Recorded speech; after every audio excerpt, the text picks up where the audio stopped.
رسوله الكريم أما بعد فأعوذ بالله من الشيطان الرجيم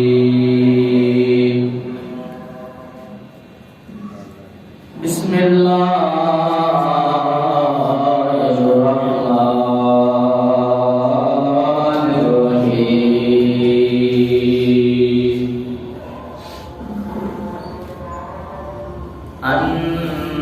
النبي أولى بالمؤمنين من أنفسهم إن الله وملائكته يصلون على النبي يا أيها الذين آمنوا صلوا عليه وسلموا تسليما الصلاة والسلام عليك يا سيدي يا رسول الله وعلى آلك وصحبك يا سيدي يا حبيب الله الصلاة والسلام عليك يا رسول الله وعلى آلك وصحبك يا سيدي يا خاتم النبيين معزز و محترم سامعین السلام علیکم ورحمۃ اللہ وبرکاتہ۔ وعلیکم السلام۔ اللہ کا لاکھ لاکھ شکر اور احسان ہے کہ ہم نے اللہ پاک نے اپنے محبوب دو جہاں صلی اللہ علیہ وآلہ وسلم کا امتی بنایا اور ہمیں نبی پاک صلی اللہ علیہ وآلہ وسلم کی غلامی کرنے والا بنایا۔ ساری کائنات کا شکر اور ساری کائنات اگر یہی شکر ادا کرتی رہے کہ ہم اللہ کے پیارے حبیب کو امتی ہیں تو شکر ادا نہیں ہو سکتا۔ قرآن پاک کی ایک آیت کا کچھ حصہ تلاوت کیا ہے، اس میں اللہ پاک فرماتا ہے النبی اولیٰ بالمؤمنین من انفسہم، النبی اولیٰ، بے شک جو نبی پاک صلی اللہ علیہ وآلہ وسلم ہیں، اولیٰ ہو بہت زیادہ قریب ہیں، من انفسہم اپنے امتیوں کی جانوں سے بھی زیادہ قریب ہیں۔ یہ اللہ قرآن میں فرما رہا ہے کہ میرا نبی تمہاری جانوں سے بھی زیادہ قریب ہے، یعنی تم اپنے نبی سے اتنی محبت کرو جیسے کسی کو بھوک لگتی ہے، پیاس لگتی ہے تو اسے احساس ہوتا ہے کہ مجھے بھوک ہے، مجھے پیاس ہے، اس کا نفس اور اس کا جسم بتاتا ہے کہ تجھے فلاں چیز کی ضرورت ہے۔ تو جان سے بھی جو زیادہ قریب ہیں وہ آقا دو جہاں صلی اللہ علیہ وآلہ وسلم ہیں۔ جب ہمارے نفس کو علم ہے، ہماری طبیعت اور ہمارے نفس کو اس بات کا علم ہے کہ انسان کو کس چیز کی ضرورت ہے، انسان کو بھوک لگی ہے، انسان کو پیاس لگی ہے، انسان کا نفس بتاتا ہے کہ اس وقت تمہیں کس چیز کی حاجت اور ضرورت ہے، تو اللہ قرآن میں فرما رہا ہے النبی اولیٰ بالمؤمنین من انفسہم، تمہاری جانوں سے بھی جو چیز زیادہ قریب ہے، یعنی سب سے زیادہ قریب تو انسان کی جان ہے۔ تھوڑی سی تکلیف بھی ہو تو جان انسان کو خبر دیتی ہے کہ تجھے فلاں تکلیف پہنچی ہے، فلاں تمہیں حاجت ہے، ضرورت ہے، بھوک کی حاجت ہے، پیاس کی حاجت ہے۔ تو یہ ہمارا نفس ہے جو ہمیں اطلاع دے رہا ہوتا ہے کہ فلاں چیز کی مجھے ضرورت ہے، فلاں چیز۔ تو اللہ قرآن میں فرماتا ہے تمہارے نفس اتنے قریب نہیں ہے کہ جتنے میرا نبی تمہارے قریب ہے۔ تمہیں بھوک لگتی ہے یا تمہیں پیاس لگتی ہے، تمہیں کسی چیز کی حاجت ہوتی ہے، پریشانی ہوتی ہے، تو تمہارا جو نبی ہے وہ تمہارے نفس کو بعد میں خبر ہوتی ہے، تمہاری ہر تنگی اور تکلیف کی خبر تمہارے نبی کو پہلے ہو جاتی ہے، کیونکہ وہ آقا دو جہاں صلی اللہ علیہ وسلم۔ یہ یہ کوئی تفسیری نقطے نہیں ہے کہ آپ کہیں کہ کسی مفسر کا قول ہے یا کسی محدث کی یہ اپنی رائے ہے، نہیں، یہ قرآن کا واضح مفہوم ہے۔ اللہ فرما رہا ہے میرا نبی تمہاری جانوں سے بھی زیادہ تمہارے قریب ہے۔ تو جان انسان کے کتنی قریب ہے اس ربط کو بیان نہیں کیا جا سکتا، لیکن اللہ فرما رہا ہے تمہاری اس جان سے بھی زیادہ جو ہستی قریب ہے نا وہ تمہارے آقا دو جہاں صلی اللہ علیہ وسلم، تمہارا نبی تمہاری جان سے بھی زیادہ قریب ہے۔ اور دوسرے مقام پہ 11ویں پارے میں اللہ پاک فرماتا ہے تمہارا پیغمبر اور تمہارا نبی آقا دو جہاں صلی اللہ علیہ وسلم، انہیں رب پاک نے یہ شان عطا فرمائی ہے کہ تمہارا مشقت میں پڑنا، تم اگر کسی پریشانی میں ہوتے ہو، عزیز علیہ ما عنتم حریص علیکم بالمؤمنین رؤوف الرحیم، میرا نبی جب تم کسی مصیبت پریشانی مشقت میں پڑتے ہو تو تمہارا مشقت میں پڑنا ان کی طبیعت پر ناگوار گزرتا ہے۔ مشقت میں تم ہوتے ہو، مصیبت میں پریشانی میں تم ہوتے ہو، مگر تمہارے نبی کو تم سے زیادہ تکلیف ہو رہی ہوتی ہے کہ میرا امتی اس وقت پریشانی میں مبتلا ہے۔ اور یہ یاد رکھیں کہ یہ حکم صرف یہ نہیں کہ جب مکہ پاک میں یا مدینہ پاک میں سرکار تھے تب حکم تھا، نہیں، قرآن قیامت تک کے لیے آقا دو جہاں نبی بن کر قیامت تک کے لیے آیا ہے، قرآن بھی قیامت تک والوں کے لیے ہے۔ تو یہ ماننا پڑے گا کہ یہ ساری باتیں نشانے ہیں، صرف مدینہ اور مکہ حضور کی ظاہری زندگی تک نہیں ہے کہ وہ سنتے ہیں، وہ دیکھتے ہیں، وہ انہیں پریشانی ہوتی ہے، تکلیف ہوتی ہے، بلکہ بعد وصال بھی آقا دو جہاں ظاہری پردہ فرمانے کے بعد آج بھی اپنے ہر امتی کو اسی طرح جانتے ہیں جس طرح اپنی ظاہری زندگی میں حضور علیہ السلام اپنے صحابہ کو جانتے ہیں۔ آج بھی اسی طرح سرکار جانتے ہیں، اپنے ہر امتی کی قیامت کے دن گواہی دیں گے۔ اسی لیے عمل سے زیادہ جو چیز ضروری ہے وہ انسان کا عقیدہ ہے۔ انسان کا عقیدہ ہی جڑ، عقیدہ کہتے ہیں جڑ کو، اگر انسان کی جڑ ہی مضبوط نہیں ہے، اس کا عقیدہ، اس کا ایمان ان ہستیوں پر کامل نہیں ہے، تو اگر ریت کی دیوار پر آپ بلڈنگ کھڑی کریں گے تو وہ گر جائے گی۔ اور یہ جو جڑ ہے، یہ جو تنا ہے، یہ عقیدہ ہے رسول اللہ کے بارے میں انسان کا۔ اگر یہ تنا ہی کمزور رہا تو پھر اوپر والا جو درخت ہے جتنی بھی شاخیں ہوں گی وہ خشک ہو جائے گی، لیکن تنا جتنا مضبوط ہوتا ہے جب وہ پانی میں پہنچ جاتا ہے تو پھر اس کو پانی نہ بھی دیا جائے تو صدیوں تک وہ اسی طرح درخت زندہ اور جاوید رہتا ہے۔ تو یہ ساری شاخیں جو اوپر عمل کی شاخیں لگتی ہیں، کہیں روزے کی شاخ ہے، کہیں نماز کی شاخ ہے،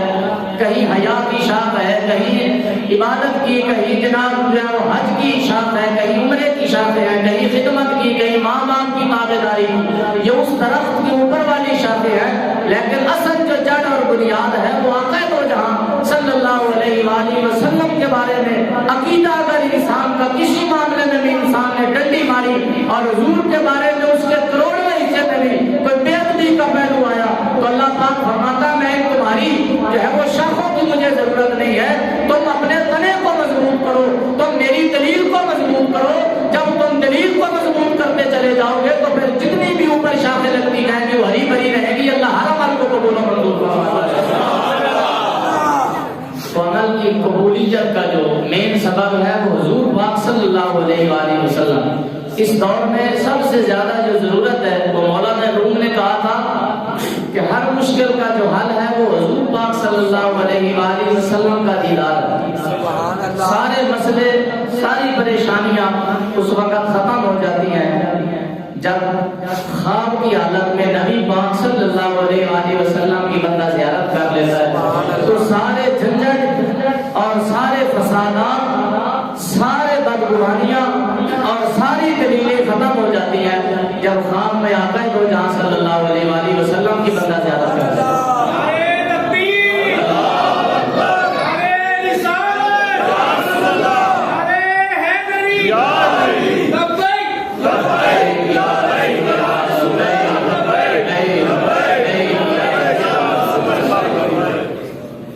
اور اگر کوئی بندہ نبینا ہے تو وہ یہ کہے کہ ساری دنیا نبینی ہے تو اس نبینے کا قصور ہے۔ ایسے لوگ بھی ہیں جنہیں نظر آتا ہے وہ تو بیچارہ نبینا ہے، اس کو تو یہی لگے گا کہ سارا جہان نبینا ہے۔ اگر کوئی اس جہان میں رسول اللہ کا قرب حاصل نہیں کر سکا اور حضور کی زیارت نہیں کر سکا، دعا کریں کہ اللہ سب کو حضور کی زیارت نصیب کرے، اور جس انسان کو دنیا میں حضور کی زیارت نصیب ہو گئی، قبر میں بھی وہ رسول اللہ کی پہچان کر لے گا، اسے پہچان ہو جائے گی کہ یہی تو میرے آقا ہے۔ اور خود نبی علیہ السلام نے فرمایا جس نے ہمیں حالت خواب میں دیکھا، ان قریب وہ جاگتی حالت میں بھی ہمیں دیکھ لے گا۔ اور دوسری روایت ہے جس نے میری زیارت حالت خواب میں کی، اس نے حقیقت میں میری ہی زیارت کی، اس لیے کہ کائنات میں شیطان ہر انسان کا روپ دھار سکتا ہے، ہر ولی کا روپ دھار کے کسی کو گمراہ آگے کر سکتا ہے، ہر ولی کا روپ دھار سکتا ہے، لیکن سرکار نے فرمایا حالت خواب میں بھی شیطان کو یہ ضرورت نہیں ہے کہ ہمارا روپ دھار کر کسی امتی کے خواب میں چلا جائے۔ فرمایا جس نے حالت خواب میں ہمیں دیکھا وہ ان قریب جاگتی حالت میں بھی دیکھے گا، اور اس نے شیطان کے روپ کو نہیں دیکھا، شیطان میں طاقت نہیں مجھ محمد کی مثل بن جائے، گرچہ بڑی طاقت ہے اس کے پاس مگر مجھ محمد کی مثل شیطان بھی نہیں بن سکتا۔ فرمایا قیامت تک جس نے بھی حالت خواب میں میری زیارت کی ایسے ہی ہے جس طرح جاگتی حالت میں اس نے مجھ محمد کی فرمایا ایسے ہی ہے جس طرح اس نے ظاہری طور پر میری زیارت کی ہے، اس لیے کہ اور صحابی تو تبھی بندہ بنتا ہے جب ظاہری حالت میں سرکار کا دیدار کرتا ہے، لیکن خواب میں اگر کرتا ہے صحابیت کے مقام پر تو نہیں پہنچے گا، لیکن یہ ہے بڑے شرف کی بات ہے، یہ بڑے کرم کی بات۔ میں سو جاؤں یا مصطفیٰ کہتے کہتے، کسی نے پوچھا تھا نا کہ دیدار ہوتا کیسے ہے، دیدار ہوتا کیسے ہے؟ کسی اللہ کے فقیر کے پاس گیا کہ مجھے حضور کی زیارت نہیں ہوئی، میں نے حضور کی زیارت کرنی ہے، تو اللہ کا درویش تھا، تو درویش کی گلا بھی پھر بڑیاں نرالیاں ہوتی ہیں۔ اللہ کا درویش کہنے لگا کہ تو ایسے کر دے تین دن تو پیاسا ہو، بھوکا دے پیاسا رہو تین دن بھوکا رہا پیاسا رہا، 3 دن تو بعد اللہ کے درویش کے پاس گیا اور کہا کہ مجھے تو زیارت نہیں ہوئی 3 دن۔ فرمایا تمہیں زیارت کرنے کا گر تو میں نے بتا دیا۔ کہا کہ مجھے تو کوئی آپ نے گر نہیں بتایا، میں تو بھوکا پیاسا رہا ہوں 3 دن۔ فرمایا اچھا حضور کی زیارت نہیں ہوئی؟ کہنا جی نہیں ہوئی۔ فرمایا پھر کیجے خواب آندے رہتے ہیں؟ کہتا رات میں جلے سوندا سا، کدی کھانا کھا رہا ہوندا سا خواب وچ، کدی پانی پی رہا ہوندا سا۔ کیوں مینوں تڑپ پئی، مینوں طلب ہے، پانی کی ضرورت ہے، اور ہر وقت میرے دل میں پانی کا تصور رہتا تھا، تو خواب میں بھی مجھے اسی پانی کا ہی تصور آتا تھا۔ تو بزرگوں نے فرمایا یہی تو میں نے تمہیں سمجھانا تھا، جب انسان کی طرف ہو وہ چلے تو اسی طریقے سے چلے کہ میرے مصطفیٰ کا چلنا ایسے تھا۔ وہ کھائے تو حضور کی سنت کے مطابق کھائے، وہ پہنے تو حضور کی سنت کے مطابق پہنے، وہ گفتگو کرے تو اس انداز سے کرے کہ میرے آقا کی گفتگو کا انداز یہ تھا۔ جب بھی جدھر سے بھی وہ گزرے تو دنیا یہ کہے دیکھو محمد عربی کاشف اور دیوانہ جا رہا ہے۔ تو رسول اللہ کی زیارت کا گر یہ ہے، ہر سنت کو اپنایا جائے، تمہارے ہر قول فعل سے جب رسول اللہ کی سنت جھلکتی ہوئی نظر آئے گی تو خدا کی قسم پھر حالت خواب میں بھی مصطفیٰ کرم فرما دیں گے اپنی زیارت سے تمہیں مشرف۔ کوئی اپنے آپ کو رنگے حضور کی محبت میں، حضور کی سنتوں کا پابند بنائے، حضور سے محبت کرے، درود پاک کی بندہ کثرت کرے۔ ایسے لوگ گزرے ہیں کہ جنہیں رسول اللہ کی زیارتیں ہوئی ہیں۔ حضرت عمر بن خطاب فرماتے ہیں کہ میرا زمانہ تھا 65 سال آگے، حضرت بلال بن حارث المزنی یہ صحابی ہیں رسول پاک کے، آپ نے ایک بکری ذبح کی، لیکن فرماتے ہیں کہ بکری میں سے سوائے ہڈیوں کے کچھ نہ نکلا۔ 65 سال کا زمانہ تھا، جانور بھوکے مرنے لگے۔ حضرت عمر بن خطاب نے مصر سے بڑے بڑے قافلے منگوائے کہ میں 65 سال پر قابو پاؤں، لیکن 65 سالیاں پھر انتظامات نہ نہیں نہ ختم ہوتی، یہ تو ادھر ہی ختم ہوتی ہے جب رب مہربان ہو جائے، جب بندہ رب دی بننے تو پھر 65 سالیاں ختم ہوتی ہیں۔ حضرت عمر بن خطاب فرماتے میں نے بڑے انتظامات کیے۔ حضرت بلال بن حارث المزنی یہ صحابی ہیں رسول پاک کے، آپ ارشاد فرماتے میں نے بکری ذبح کی لیکن گوشت نہیں تھا سوائے ہڈیوں کے، ہڈیاں اور تھوڑا سا خون نکلا، کوئی گوشت نہیں، گوشت جھڑ گئے جانوروں کے۔ جب یہ حالت دیکھی تو حضرت بلال بن حارث فرماتے میرے منہ سے فی الذی یہ جملہ نکلا، واہ محمد آہو، یہ جملہ میری زبان سے نکلا۔ اب یہ عربی میں تب بولا جاتا ہے جب بندہ مصیبت میں ہو، پریشانی میں ہو. واہ محمد آؤ، ادھر ترجمہ مفہوم سادہ کیا کرتا ہے، یا رسول اللہ مدد فرماؤ، یا رسول اللہ کرم فرماؤ.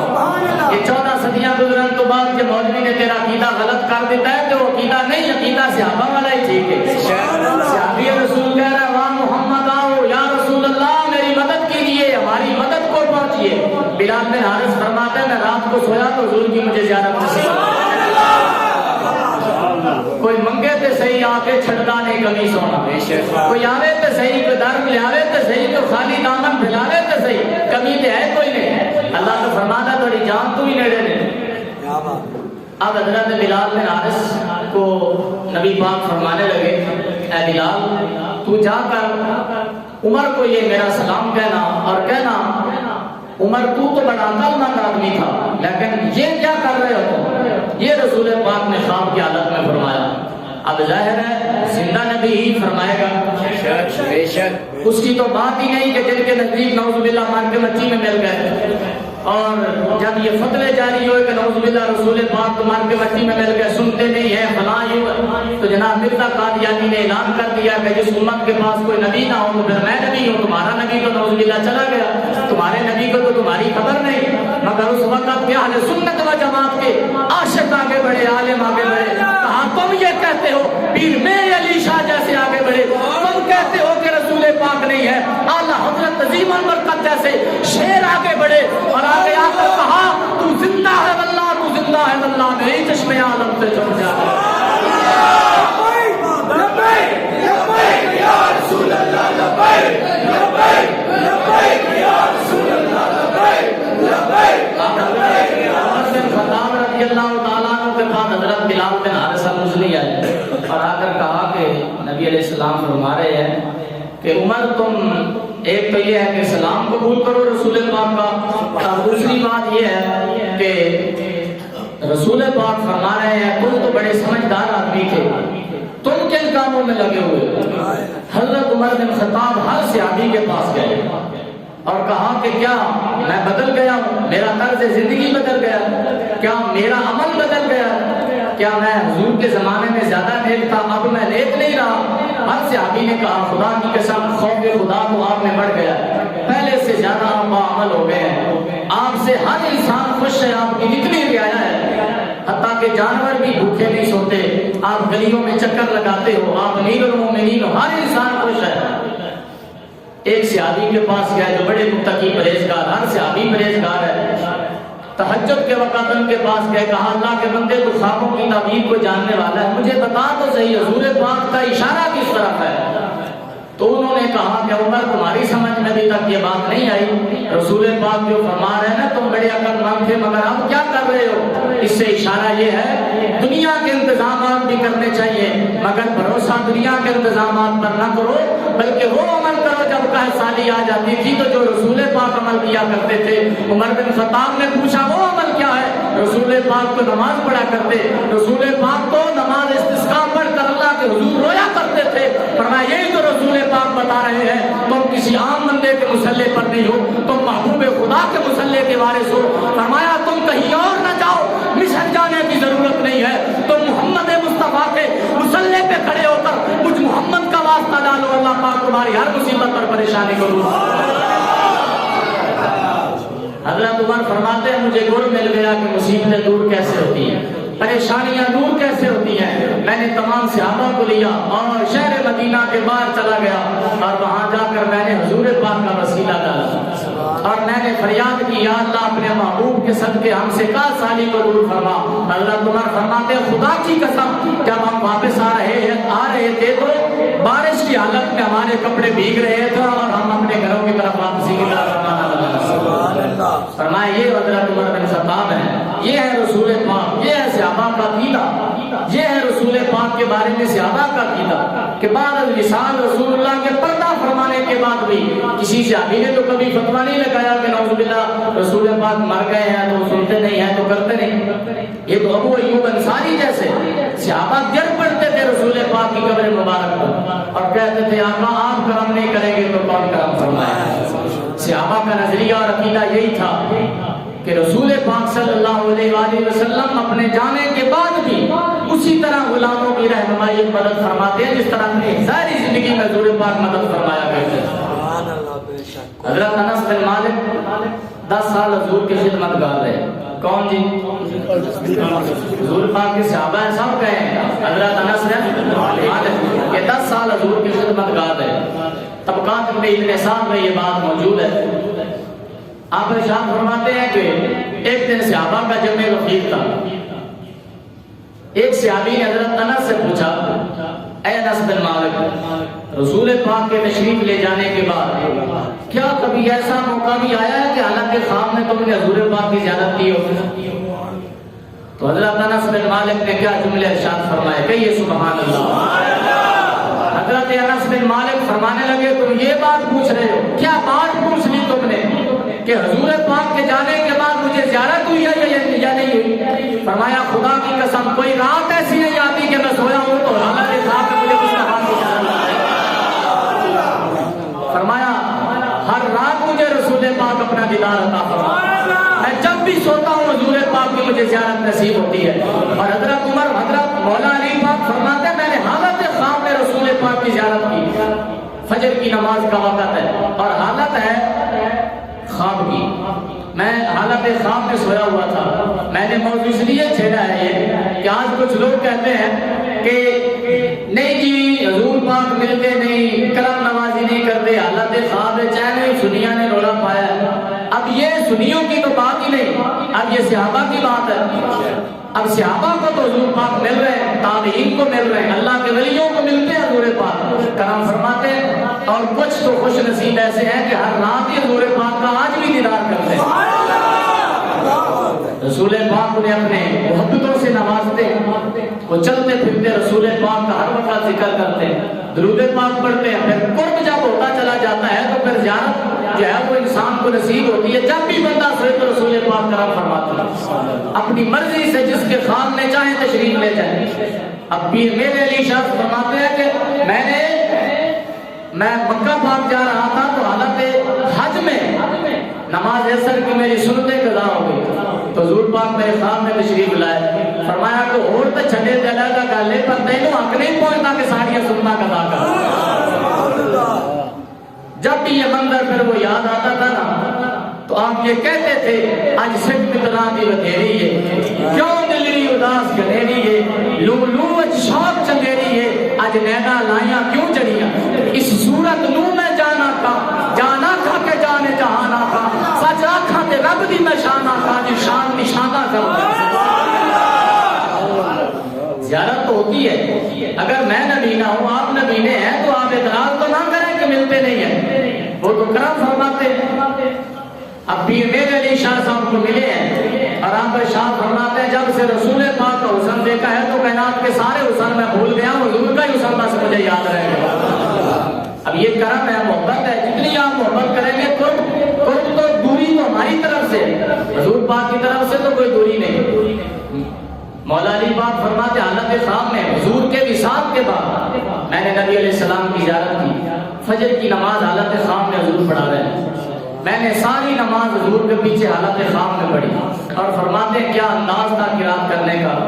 جب صاحب قرآن خود قرآن کی تلاوت کر رہا ہوگا تو کیا انداز ہوگا۔ فرماتے ہیں نبی پاک خود تلاوت فرما رہے، نماز پڑھا کر نبی علیہ السلام نے اپنا چہرہ انور صحابہ کی طرف پھیرا اور صحابہ تشریف فرما تھے، باہر سے ایک بندہ آیا، اس نے ایک ٹوکری اٹھا رکھی تھی کھجوروں کی، نبی علیہ السلام کی بارگاہ میں صحابی نے ٹوکری رکھی، نبی علیہ السلام نے صحابہ کو فرمایا کہ اے صحابی، ایک صحابی حضرت ابوبکر پاک کو کہا کہ اس کو جو ہے وہ سارا تقسیم کر دو تمام صحابہ میں، اور یہ زمانہ تھا حضرت عمر بن خطاب، خلافت کا زمانہ حضرت عمر کا تھا اور خواب مولا علی پاک دیکھ رہے ہیں۔ مولا علی پاک فرماتے ہیں کہ سب کو ایک ایک کھجور نبی علیہ السلام نے عطا فرمائی، مجھے بھی ایک کھجور عطا فرمائی، لیکن اس کھجور میں مزہ اتنا تھا، لذت اتنی تھی کیونکہ ہاتھ رسول اللہ کے لگ گئے۔ کہیے نا سبحان اللہ۔ اللہ کے گھر میں کسی کی کوئی شان نہیں، یہاں عاجز اور مسکین بندے ہیں۔ ہاں یہ دکانیں اور یہ سارے پھوپھا اپنی دکان پہ اپنے گھر میں رکھ کے آئے کرو، کہ رب دا گھر ہے تے اس گھر دے وچ وہی قبول ہوندا ہے جڑا عاجزی لے کے آوے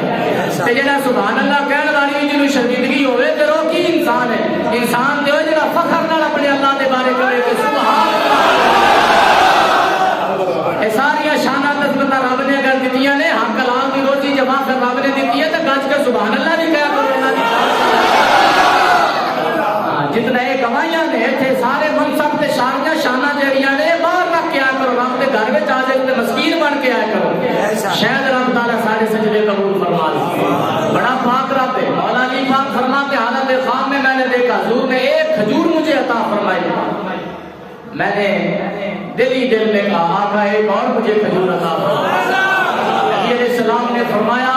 اے علی تمہارے لیے ایک کھجوری کافی ہے ایک کھجوری تمہارے لیے کافی ہے آپ فرماتے ہیں یہ معاملہ ہوا میں بیدار ہوا فجر کی اذان ہوئی میں مسجد میں گیا مسجد میں علی پہنچا اسی طرح حضرت عمر مصلی رسول پہ بیٹھے ہوئے تھے جس طرح حضرت کے سامنے میں نے حضور کو دیکھا میں گیا اور حالت نماز میں حضرت عمر بن خطاب نے جب فجر کی نماز پڑھائی تو وہی صورت حضرت عمر نے پڑھی جو حالت خواب میں رسول حالت خواب میں حضرت سے جو میں نے صورتیں سنی تھی وہی صورت حضرت عمر نے تلاوت میں ہکا بکا میں پریشان کہ یار یہی چیزاں کہ میں کچھ دیر پہلے خواب سونے کی زبان میں سن کے آیا یہ معاملہ کی ہے یہ منظر کی ہے مولا علی پاک فرماتے ہیں تھوڑی دیر بعد ان جی اپنے منہ مبارک پھیر کے حضرت عمر بیٹھ گئے جی حالت خواب میں حضور بیٹھے تھے اور تھوڑی دیر ابھی بیٹھے ہیں جنہوں حوالے کی پریشانی ہوئے فقیر کو آوے ترجلے حوالے دیا گا پریشان ہونے کی لوڑ نہیں پر محبت والے تو حوالہ من کے مصطفیٰ نہیں ملتا مصطفیٰ من کے میرے حوالے نہیں ملتا جنہاں نے نہیں نہ منا امام حسین نے نیزے دی نوک تے چڑھ کے بھی قرآن سنایا تے کہنے لگے نہیں یہ تے کھارے آ نہیں آوازاں آ رہی ہیں پر جنہاں نے مان لیا نا بلال حبشی کو کہا کوئی دلیل دے کوئی دلیل ہے کوئی حضور پاک کو تو کیوں مننا ہے فرمایا اس کو بڑی کیڑی دلیل ہے انہاں دا چہرہ ہی ایڈا سونا ہے کہ دلیل کی ضرورت ہی کوئی نہیں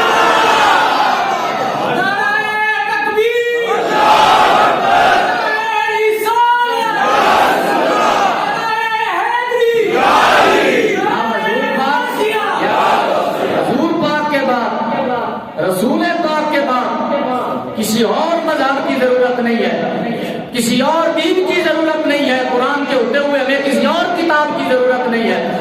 ہاں کرسمس ڈے کرنا مبارکہ دینا تحفے دینا کوئی بھی شرعی حیثیت نہیں سب گناہ ہے اگر ہم عید سمجھ کے مناؤ گے تو کافر ہو جاؤ گے اس واسطے کہ عیسائیاں کا عقیدہ کس دن اللہ پاک نے حضرت عیسیٰ کو جنم دیتا نعوذ باللہ اور حضرت عیسیٰ کو اللہ کا بیٹا کہہ کے انہوں نے عید منائی جاتی اس واسطے کرسمس ڈے دینا یا میسج بھیجنا یا مبارکہ دینا یا صلہ رحمی کر دینا عیسائیاں کو مبارکہ دینا شریعت میں کی کوئی اجازت نہیں دین ایک ہی ہے جو دین محمدی کہا جائے مسلک ایک ہی ہے دین ایک ہی ہے اور قرآن ایک ہی ہے جنہاں مصطفیٰ لے کے آئے اور انہاں کے علاوہ کوئی جتنے بھی دین نے سارے جھوٹے دین نے سچا دین ہوئی ہے جنہاں سونا مکہ پاک دے وچ لے کے تشریف لے آئے اپنے آپ کو تھوڑا جہا بندہ مضبوط رکھے تو اللہ ساری اجزاء عطا فرماتا ہے حضرت عمر پاک نے حضرت علی پاک فرماتے ہیں حضرت عمر رضی اللہ تعالی عنہ کو تھوڑی دیر بعد ان کی کھجوراں آ گئی جی حضرت سرکار پاک دی بارگاہ وچ حالت خواب وچ میں بیٹھیا سی اب حضرت عمر رضی اللہ تعالی عنہ نے سب کو ایک ایک کھجور عطا فرمائی مجھے بھی ایک کھجور عطا فرمائی کہیے نا یا رسول اللہ مجھے بھی ایک کھجور عطا فرمائی میں کھا کر میرے دل میں خیال آیا عمر سے مانگوں ایک کھجور اور عطا فرمائے اور نہیں جی سننے کوئی نہیں کہ خبر کوئی نہیں حضرت عمر بن خطاب سے جب میں نے یہ جملہ کہا کہ ایک کھجور اور عطا فرماؤ تو حضرت عمر نے یہ جملے کہے علی اگر حالت خواب میں سونا تمہیں دے دیتا تو میں بھی تمہیں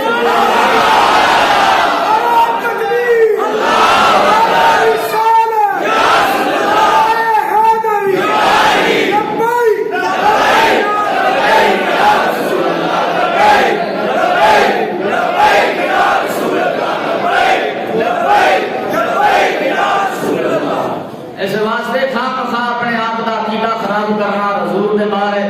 طرح طرح کے اعتراضات سوچ لیں اور مولوی اور لوگاں دے ٹیویاں دے تبصرے سن کے حضور نو نہیں منے گا بلکہ راتاں نو اٹھ کے رسول پاک دے دیدار دی بھیک منگیے تے پھر سونا کرم بھی فرما دینا۔ ہاں اے دلیلاں تو بڑی دور کر نکل جاتی ہے جب حضور پاک کی زیارت کا معاملہ ہے اور وہ زیارت کرواتے ہیں اپنے عاشقوں کو کرم فرماتے ہیں۔ شرف الدین یہ جو امام بوصیری ہے، امام بوصیری فرماتے ہیں میں بادشاہوں کے قصیدے عربی میں لکھا کرتا، میں نے کبھی کسی بادشاہ کا قصیدہ لکھا کبھی کسی بادشاہ کا، اور یہ بات تم نیٹ پہ بھی دیکھ سکتے ہو۔ اور مصر میں آج بھی امام بوصیری کا روزہ ہے، پوری دنیا سے بیک وقت 25 قاری آتے ہیں اور 24 گھنٹوں میں 1 منٹ بھی ایسا نہیں ہوتا کہ امام بوصیری کے روزے پہ بیٹھ کر وہ قاری قرآن کے ہر وقت اللہ کے قرآن کی تلاوت نہ کرتے ہوئے نظر آتے ہیں۔ یہ امام بوصیری جنہوں نے لکھا مولا صلی وسلم دائما ابدا علی حبیبک خیر الخلق کلہم، آپ ارشاد فرماتے ہیں وہ بادشاہوں کے قصیدے لکھا کرتا تھا، بادشاہوں کی تعریفیں لکھا کرتا تھا، مجھے فالج ہو گئی اور چلنے پھرنے کی سکت نہ رہی جب میں فالج زدہ ہو گیا، کیونکہ یہ اصول ہے دنیا کا، جب انسان بے بس ہو جاتا ہے تو دنیا چھوڑ جاتی ہے۔ امام بوصیری فرماتے ہیں میں بے بس ہو گیا، فالج زدہ ہو گیا، اپنے مجھے چھوڑ گئے، مرنے کا انتظار کر رہا تھا، آخری لمحے تھے، ہچکی بند گئی، میں نے کہا کہ یہ رات شاید میری زندگی کی آخری رات ہو۔ بڑے بڑے بادشاہ جن کے قصیدے لکھے تھے وہ پوچھنے بھی نہ آئے، بڑے بڑے لوگ جن کی تعریفوں کے پل باندھے تھے وہ پوچھنے تک نہ آئے، میں ایک ہی کمرے میں موت کا انتظار کر رہا تھا۔ میرے دل میں خیال آیا یار مر جاؤں گا کوئی اچھا کام ہی کر جاؤں، میں نے قلم اٹھایا اور اپنے ہاتھ سے رسول پاک کا قصیدہ میں نے اس لجپال نبی کا میں نے قصیدہ لکھا اور مولا صلی وسلم دائما ابدا ایک ہی رات میں نے قصیدہ لکھا۔ پچھلی رات جب میں سویا، فرماتے ہیں میں سویا تو حالت خواب میں رسول پاک درد نہ آیا کیوں بد نصیبہ ہزارہ رنگاں وچ رنگے دے محمد۔ آپ فرماتے ہیں کہ پچھلی رات کا پیر تھا، رسول پاک تشریف لائے، فرمایا شرف الدین پریشان کیوں ہے؟ میں نے کیا آقا دنیا چھڑ گئی ہے، رسول پاک نے فرمایا کہ دنیا چھڑ گئی ہے تو رخ مدینے وال کیتا جیسی چھڑ گیا تو پھر میری کی آقا بیمار ہاں، فرمایا بیماراں نو ٹھیک کرن والا تے میں طبیب بن کے رب نے مینوں بھیجا۔ آپ نے دایاں ہاتھ پھیرا، فرماتے ہیں جو میرا سارا حصہ فالج زدہ تھا حضور کا ہاتھ لگانا تھا، رب تعالیٰ مجھے شفا عطا فرمایا۔ جب رسول پاک جانے لگے میں ہاتھ جوڑے عرض کی آقا میں کل بڑے فخر نال دساں گا کہ رات حضور دی زیارت ہوئی صلی اللہ علیہ وسلم، سب کہو صلی اللہ علیہ وسلم۔ یا رسول اللہ کچھ نشانی عطا فرمایا، دنیا تو یقین ہی نہیں کرے گی، فرمایا چلو ٹھیک ہے اپنی چادر رسول اللہ نے عطا فرمائی۔ عربی میں چادر کو بردہ کہتے ہیں، رسول پاک نے اپنی کالی کملی اتار کر حضرت امام بوصیری کو عطا فرمائی۔ امام بوصیری فرماتے ہیں خدا کی قسم جب میں نیند سے جاگا تو رسول پاک کی خوشبو بھی آ رہی تھی اور حضور جو خواب میں چادر دے کے گئے تھے وہ بھی میرے سرانے پڑی ہوئی تھی۔ فرماتے ہیں وہ چادر مبارک اسی طرح پڑی ہوئی تھی، میں نے چادر کو بوسہ دیا، یہ راز تھا میرے لیے، میں فجر کی نماز پڑھنے کے لیے آیا اور دیکھا گا میں کہ سبحان اللہ کیویں کہتے ہو تسی۔ آپ فرماتے ہیں میں فجر کی نماز پڑھنے کے لیے میں تندرست ہو گیا، یہ قصیدہ مولا صلی وسلم پڑھتا ہوا میں اپنے گھر سے نکلا۔ یہ راز تھا میرے اور حضور کے درمیان، کسی کو علم نہیں تھا کیونکہ حالت خواب میں نے حضور کی زیارت کی تھی۔ آپ فرماتے ہیں جب میں چوک میں پہنچا مسجد کے قریب، وہاں نماز پڑھنے کے لیے رسول پاک کا ایک اور عاشق بھی وہاں سے گزرا، میں نے کہنے لگا اے بوصیری شرف الدین میں نے بھی تو رات والا قصیدہ سنا، میں نے بھی تو رات والا قصیدہ سنا۔